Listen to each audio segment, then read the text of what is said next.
Bismillahirrahmanirrahim. Assalamualaikum warahmatullahi wabarakatuh. Pertama-tama kami di PPFPI mengucapkan innalillahi wa inna ilaihi rajiun atas wafatnya, atas syahidnya 6 orang laskar kami yang sedang dalam tugas pengawalan kepada pimpinan kami yaitu Imam Besar Habib Rizik Syihab. Semoga ke-6 laskar tersebut diterima syahidnya. Yang kedua, kami sampaikan alhamdulillah Imam Besar kami bersama keluarga dan cucunya alhamdulillah dalam keadaan sehat ya. Dan saat ini sedang dalam pemulihan sebetulnya. Jadi saya di samping kanan saya perkenalkan dulu adalah Kiai Haji Sobri Lubis, adalah Ketua Umum DPP FPI. Di belakangnya adalah Panglima Laskar Pembela Islam Ustadz Maman Suryadi. Di belakang saya Wakil Panglima Laskar Pembela Islam Ustadz Jordan, dan ada pengurus FPI di belakang kita. Jadi pertama-tama saya mau sampaikan bahwa kami sebelum ada pengumuman dari pihak Polda, yang tadi itu pun kita dapatnya dari televisi, sebelum kita mendengarkan pernyataan dari pihak Polda, itu kita masih menganggap ke-6-nya dalam status hilang. Makanya pernyataan kita yang pertama keluar itu adalah pernyataan statusnya sih dalam keadaan hilang kita sebutkan. Karena itu pernyataan dibuat pagi hari ya, sebelum kita mendengar kabar bahwa ke-6-nya sudah syahid. Nah, kemudian saya mau jelaskan kronologi backgroundnya dulu, bahwa beberapa hari yang lalu ya, memang ada beberapa pengintai di Pondok Pesantren Habib Rizik, yaitu hari Jumat ya. Hari Jumat itu ada beberapa pengintai yang ditugaskan oleh institusi resmi negara. Ya, saya tidak mau sebut. Oleh institusi resmi negara yang ditugaskan mengintai 24 jam. Mereka menggunakan drone dan peralatan canggih lainnya. Dan kemudian ada komunikasi dari laskar yang menjaga Pondok Pesantren Habib Rizik di Megamendung itu dengan para pengintai. Karena kebetulan mereka terjebak dengan cara pengintaian mereka sendiri yang tidak profesional. Ada komunikasi antara laskar penjaga markas Syariah Megamendung dengan para pengintai. Ya. Ada 3 orang yang berhasil dikomunikasikan dan kita mendapatkan semua data-datanya. Ya, data-datanya kita dapatkan semua, identitasnya kita dapatkan semua, dan ternyata pengintaian itu bukan cuma terjadi di Megamendung, di lokasi Pondok Pesantren Habib Rizik, tetapi juga di Petamburan sini. Posisinya di sebelah sana, ya, posisi para pengintai. Ada foto-fotonya kita dapatkan. Kemudian juga di Sentul yang sempat dilakukan aksi demonstrasi. Artinya yang saya mau sampaikan di sini, Habib Rizik sejak kepulangannya memang diintai 24 jam. Ada 30 orang. Masih disentuh 10 orang di Megamendung. Jadi kita sudah tahu sebetulnya. Ya, kita sudah tahu. Nah, setelah proses hari Jumat itu, beliau bersama keluarga meninggalkan tempat istirahat beliau, tempat pemulihan beliau yang tadinya di Megamendung, beliau pindah ke Sentul, ya, pindah ke Sentul. Kemudian Ahad, ya, malam, yaitu hari Minggu, pukul 22.30, artinya lebih sekitar setengah 11-an ya, setengah 11 sampai jam 11 malam. Beliau meninggalkan lokasi dari Sentul untuk menuju ke tempat pengajian keluarga inti. Saya mau sebutkan, pengajian subuh, ya, pengajian subuh keluarga inti. Jadi tidak melibatkan pihak mana-mana pun juga. Dengan 4 mobil keluarga. Di dalam mobil ada istri, beliau ada anak dan ada menantu. Artinya ada perempuan di dalam mobil itu. Dan ada cucu beliau. 2 orang masih bayi, 3 orang balita. Ya. Jadi di rombongan Habib Rizik itu ada balita, ada bayi dan masih belum 1 tahun dan ada balita. Itu yang saya mau tegaskan. Jadi ini adalah perjalanan keluarga biasa. Beliau mau melakukan pengajian keluarga saja, karena biasa pengajian subuh keluarga. Ya. Nah, di dalam perjalanannya lebih kurang pukul 12.30 artinya setengah 1 malam, rombongan beliau dengan dikawal. Beliau menggunakan keluarga menggunakan 4 kendaraan roda 4 dan dikawal oleh 4 mobil juga oleh laskar. Ya. Nah, di dalam perjalanan ada orang yang menguntit sejak dari keluarnya beliau dari Sentul itu. Ya. Terus dikuntit dan akhirnya para penguntit ini berusaha memotong, entah apa tujuannya. Kita sebut karena kita tidak tahu apakah dia petugas resmi atau bukan, karena dia tidak berseragam, ya. Harus disebut tidak berseragam. Ini orang-orang tidak berseragam. Berusaha memotong rombongan, ya, dan menyetop kendaraan. Nah, para pengawal tentu saja bereaksi untuk melindungi, ya, untuk melindungi Imam Besar Habib Rizik Syihab. Itu reaksi normal, karena memang mereka bertugas untuk mengawal. Reaksi normal. Yang patut diberitahukan kepada teman-teman pers semua bahwa fitnah besar kalau laskar kita disebut membawa senjata api dan tembak-menembak. Fitnah itu. Laskar kami tidak pernah dibekali dengan senjata api. Kami terbiasa tangan kosong. Kami bukan pengecut. Jadi fitnah. Dan ini fitnah luar biasa, pemutarbalikan fakta dengan menyebutkan bahwa laskar yang lebih dahulu menyerang dan melakukan penembakan. Kalau betul itu coba dicek senjata apinya, nomor register senjata apinya, pelurunya itu semua tercatat. Cek saja, silakan dicek. Pasti bukan punya kami, karena kami tidak punya akses terhadap senjata api dan tidak mungkin membeli dari pasar gelap. Ya, jadi bohong sama sekali. Apalagi di FPI, di kartu anggota FPI dan kartu anggota LPI disebutkan bahwa setiap anggota FPI dilarang membawa senjata tajam, senjata api, bahkan dan bahan peledak. Itu dilarang di kartu anggota kita punya. Ya. Nah, jadi upaya-upaya memfitnah, memutarbalikkan fakta hentikanlah. Ya. Hentikanlah.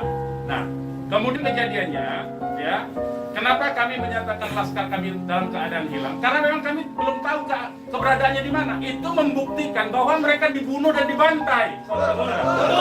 Ya. Kalau sejak awal tembak menembak itu berarti dia tewasnya di tempat dong.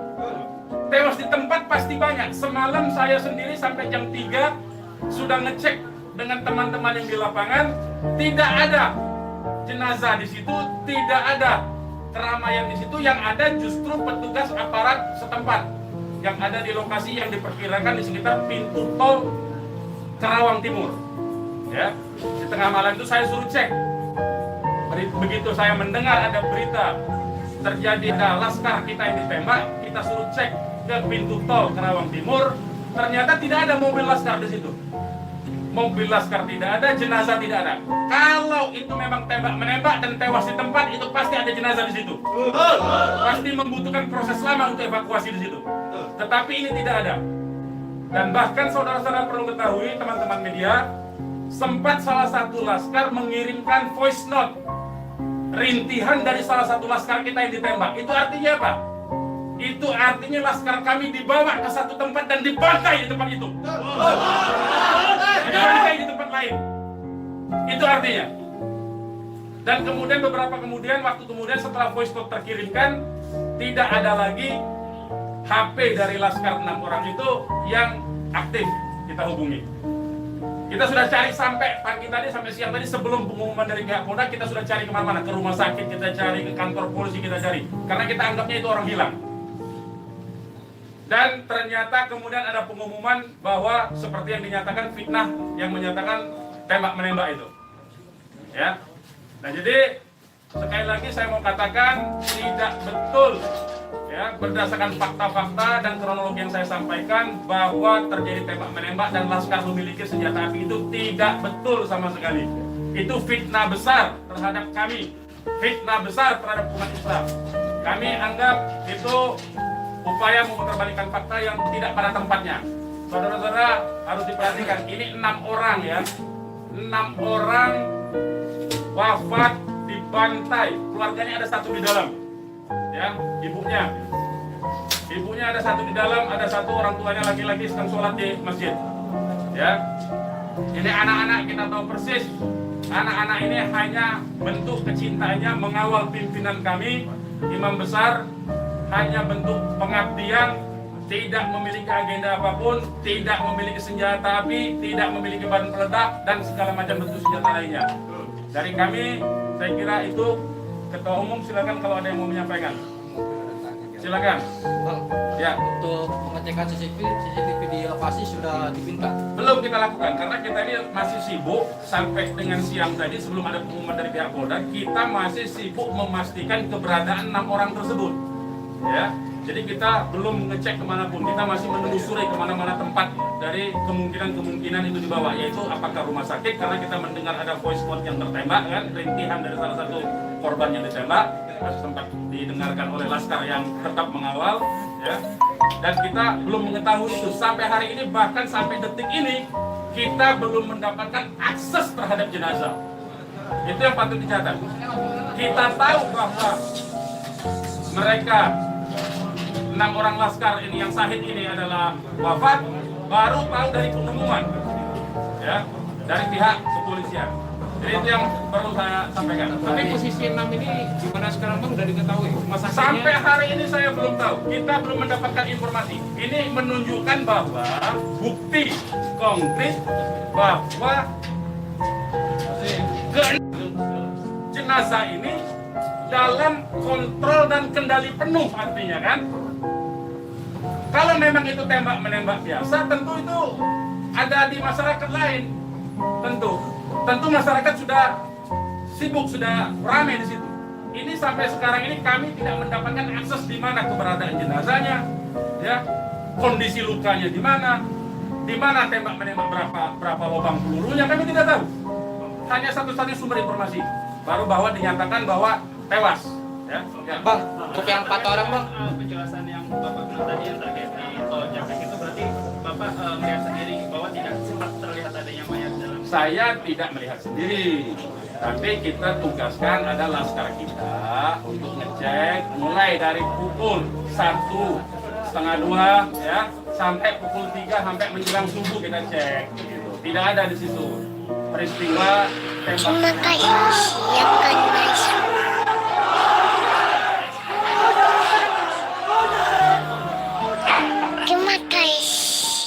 Silakan masuk. Lokasi yang kita duga tempat terjadinya itu. Bang, untuk yang 4 orang yang masih sisa itu kan ada 10 orang aja yang dikabarkan Yang mengawal itu 4 mobil. Jadi lebih dari 10 orang. Berarti yang sisanya itu bakal bisa menjadi saksi dong Bang? Insya Allah bisa, ya, insya Allah bisa. Tapi konsentrasinya 2 mobil konsentrasi terus melakukan pengawalan terhadap Habib Rizik, ya. Yang 2 mobil lagi itu yang berhadapan dan untuk upaya ditangkap oleh pihak yang kita belum tahu sampai sekarang. Tapi diakui oleh mereka itu sebagai polisi kan. Mestinya kalau polisi, saya mau katakan, kalau polisi dalam upaya penyidikan itu mestinya penyerahan surat, kan surat sudah diserahkan, untuk apa lagi dikuntit? Kan Habib Rizik tinggal datang atau tidak kan? Kalau dia datang kan ada upaya-upaya hukum yang mereka gunakan berdasarkan kewenangan mereka. Tidak perlu ada kuntit-mengkuntit seperti itu. Ya, jadi ini menjadi catatan penting ya. Ini menjadi catatan penting. Habib Rizik sudah dipanggil dan kita sudah mendatangi hari ini pengacara kita. Ya, jadi tidak ada kaitan itu dengan bahwa Habib Rizik seperti apa, tidak ada. Ya, itu proses mekanisme hukum biasa. Ya, silakan yang lain. Ada langkah-langkah apa terkait kejadian ini? Ya tentu begini. Jadi ini tidak boleh ada satupun ya warga negara ya penjahat sekalipun ya, itu dibenarkan untuk dilakukan apa yang disebut dengan extrajudicial killing seperti itu. Kalau demikian caranya, berarti lembaga kejaksaan, lembaga pengadilan dibubarkan saja. Cukup kalau polisi menganggap itu penjahat, ditembak, melawan, ditembak, mati udah kan? Berarti nggak perlu pengadilan. Kita ini negara hukum atau negara kekuasaan, ya. Jadi itu perlu jadi catatan juga. Jadi upaya hukum apa? Upaya hukumnya adalah dalam hal ini disebut secara hak asasi manusia, instrumen hak asasi manusia ini disebut dengan extrajudicial killing. Ini pelanggaran berat hak asasi manusia. Mereka yang melakukan proses pembunuhan extrajudicial killing ini, pembunuhan di luar proses hukum ini mestinya diadili oleh pengadilan HAM. Ya, mestinya instrumen yang bergerak adalah Komnas HAM ini. Ya, Komnas HAM. Ya, kita minta Komnas HAM secara terbuka untuk melakukan penyelidikan karena ini jelas-jelas by intention ini, ya. Dan yang dilakukan terhadap Habib Rizik ini terencana, ya. Ya, silakan. Penegasan aja, jadi informasi mengenai meninggalnya Laskar ini itu berdasarkan hasil rilisan dari pihak Polda, ya, dari pihak Polda. Makanya kita menjadi heran. Ya, artinya itu form mereka dibunuh tuh, ya, ya. Yang 6 orang identitas, baik saya bacakan.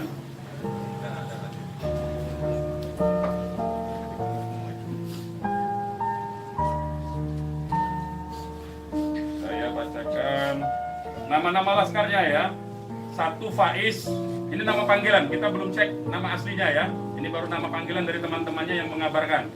1 Faiz, 2 Ambon, 3 Andi. Yang Andi ini ibunya sudah ada di sini di dalam kantor kita. 4 Reza, 5 Lutfi, 6 Kadafi. Ya. Semuanya adalah anggota Laskar dari Laskar DKI. Ya. Saya ulangi lagi, Faiz, Ambon, Andi, Reza, Lutfi dan Kadafi. Ya, 6 orang. Usianya kita masih cross check dengan keluarga ya. Kita belum tahu karena kita kan tidak pegang KTP-nya. Bang, satu lagi nih. Peristiwa baku tembak ini kan terjadi. Tidak ada peristiwa baku tembak, Mas. Nah, itu peristiwa penembakan yang peristiwa ada. penembakan ini kan dikabarkan sama Pak Kapolda karena ada isu pengarahan massa ke Jakarta mengawal Habib Rizik pemeriksaan. Nah, apakah itu benar? Jadi itu membuktikan itu fitnah ya. Habib Rizik itu menuju luar Jakarta, bukan menuju dalam Jakarta. Jadi kebohongan seperti itu tidak layak dikutip menurut saya. Ya, tidak boleh informasi publik dijejali dengan berbagai macam kebohongan. Hentikan kebohongan. Habib Rizik menuju arah luar Jakarta, bukan menuju dalam Jakarta. Menuju ke tempat pengajian. Pengajian itu pengajian keluarga. Keluarganya keluarga inti. Terdiri dari ya kalau saya sebutkan nanti Habib Rizik terancam nyawanya. Mau tanggung jawab nggak nanti? Lokasi penembakannya di mana, Bang? Lokasi penembakan diperkirakan pintu tol Karawang Timur. Yang udah dicek di sana di mana? Sudah dicek di situ. Karawang Timur. Pintu tol Karawang Timur. Sudah kita cek.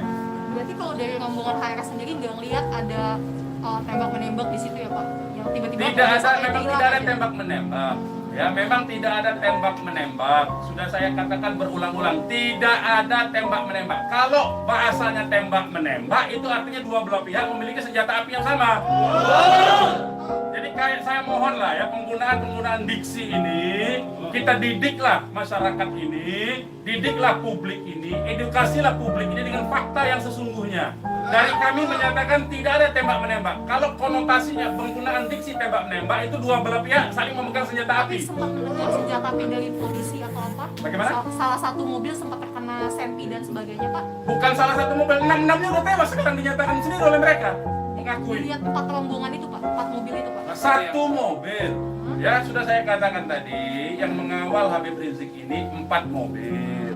2 mobil terus mengawal Habib Rizik menuju tempat pengajian. Yang 2 lah kemudian yang berusaha dihadang oleh OTK ini.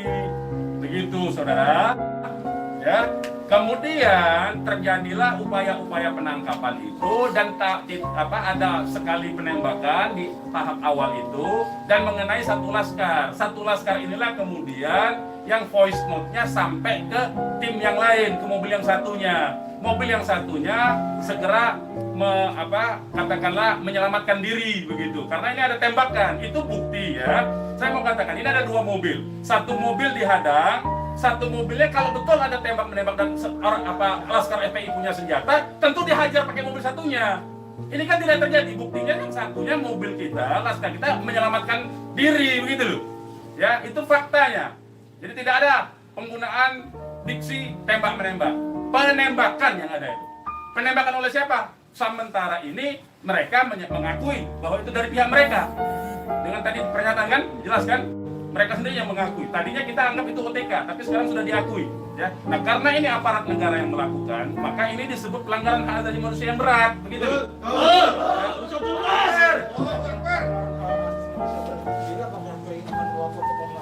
Oh iya, kita akan berupaya tentu saja. Ya, kita akan menggunakan seluruh mekanisme hukum untuk melaporkan peristiwa ini. Ini tidak boleh didiamkan, sebab bisa saja nanti anda semua akan ditembak nanti kalau kritis. Ya, karena anda wartawan tentu saja menyuarakan yang kritis. Kalau anda tidak disenangi kritik anda, nanti anda akan menjadi sasaran. Semua warga negara Indonesia akan diperlakukan sewenang-wenang seperti ini. Ini tidak boleh dibiarkan. Ya, kami masih bersabar dengan menggunakan upaya mekanisme hukum. Ya, yaitu akan berupaya melaporkan ini ke Komnas HAM. Karena ini kita sebut pelanggaran HAM berat. Ya. Ada upaya dari FPI untuk mengkonfirmasi soal identitas orang itu nggak Pak? Enggak, nanti kita keluarganya tentu kita ini sekarang aja sudah ada 3 keluarga ya. Insya Allah dari keluarga nama-namanya identitasnya akan kita dapatkan dalam waktu segera dan akan kita keluarkan identitas keluarga masing-masing termasuk umur alamatnya ya. Sudah ada yang dihubungi pihak Polda terkait 6 jenazah itu? Belum ada. Ini kita tidak punya akses informasi ya. Pak, untuk jenazah sendiri ada di mana Pak? Karena kan di Polri sendiri tadi belum ada jenazah penemuan. Nah itu tanya ke mereka yang nembak, mereka yang mengendalikan jenazah, kenapa tanya kita? Tanyanya mereka itu. Itu bukti mereka menguasai itu jenazah, ya. Dan dalam kewajiban seorang Muslim itu jenazah harus segera diserahkan kepada keluarga, ya. Jangan dilama-lamakan. Dan keluarga menolak otopsi, tidak dibenarkan otopsi tanpa izin dari keluarga. Dengan kejadian ini sendiri responnya waktu itu Ya, beliau tentu saja mengucapkan innalillahi wa inna ilaihi rajiun. Ya, beliau sangat berduka, sangat bersedih karena ini adalah laskar yang semata-mata mengabdi kepada beliau untuk mengawal beliau. Ya. Beliau sangat sedih tentu saja. Ya, beliau sangat sedih. Balik lagi ke orang yang meminta itu Pak, bagaimana FPI memastikan 30 orang itu benar adalah peminta yang berada di rumah Mega, termasuk 3 orang di Mega. Ya, kita punya pengakuannya, kita punya data-data laporan mereka ya kepada atasan mereka, kita punya sampai sekarang ini. Nah, kita tidak tahu apakah ini adalah bentuk-bentuk upaya balas dendam dari terbongkarnya coverage mereka. Ya, kita tidak tahu. Ya, kita tidak tahu. Pak, laskar itu tadi disebut polisi adalah laskar khusus yang berusaha menghalangi penyidikan Habib Rizik. Itu Penyidikan apa? Penyidikan itu di kantor polisi, Mas. Jadi jangan polisi jangan sembarangan lah, ya saya kira. Penyidikan itu di kantor polisi dan Habib Rizik itu akan dipanggil. Yang dihalangi itu apa? Tidak ada upaya menghalangi. Habib Rizik itu mau menuju pengajian. Apa yang disidik? Apa yang disidik? Pertanyaannya. Penyidikan apa? Ya, tidak ada upaya menghalangi itu. Ya, tidak ada upaya menghalangi. Itu fitnah. Lagi-lagi itu fitnah. Ini upaya untuk melepaskan diri dari jerat hukum. Ini pelanggaran HAM saya katakan. Ini pelanggaran HAM sekali lagi. Ya, tidak boleh lepas dari jerat hukum ini. Tidak boleh karena kekuasaan lepas dari jerat hukum. Tidak boleh. Tidak ada upaya menghalang-halangi itu. Karena Habib Rizik jelas mekanisme hukumnya. Ya, tinggal dipanggil, tinggal diketerangan saja. Ya, silakan yang lain. Masih ada? Ya. Bang, ini barusan IPW merilis tentang kasus ini. Siapa? IPW, Indonesian Police Police Watch. Watch. Jadi Oke. IPW mendesak untuk Jokowi mencopot Kapolri sama membentuk tim pencari fakta bahwa ada pelanggaran di sini. Apakah teman-teman FPI akan menggandeng IPW juga untuk membentuk tim fakta? Ya, kalau IPW kan LSM memang dia selama ini berfungsi untuk menjadi pengawas polisi kan, namanya Police Watch kan. Ya, saya setuju tentu saja, terima kasih atas dukungan dari IPW untuk supaya kasus ini dibentuk tim independen. Saya setuju. Tapi tim independen itu tentu saja menurut saya harus dipimpin oleh Komnas HAM karena kewenangan itu ada di Komnas HAM ya. Baik, yang lain. Ada rencana untuk melapor ke Propam juga mungkin? Ya jeruk makan jeruk nantinya mas. Ya.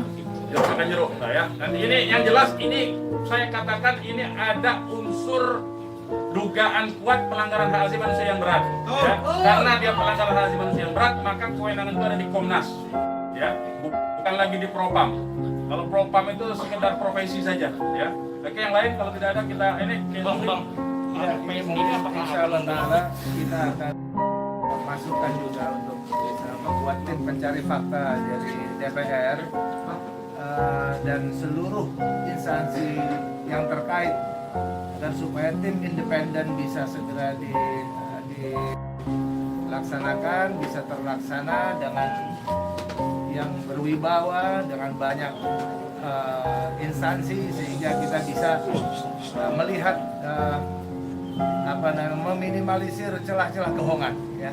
Jadi seperti itu. Insya Allah Ta'ala dengan tim pencari fakta independen untuk bisa menguak bagaimana peristiwa ini yang sebenarnya, walaupun kita sudah melihat bagaimana fitnahan-fitnahan yang ditujukan kepada Front Pembela Islam maupun kepada laskar-laskar kami, itu semuanya tapi tetap perlu untuk bisa terkonstruksikan ya dengan data-data dan bukti-bukti, insya Allah Ta'ala dengan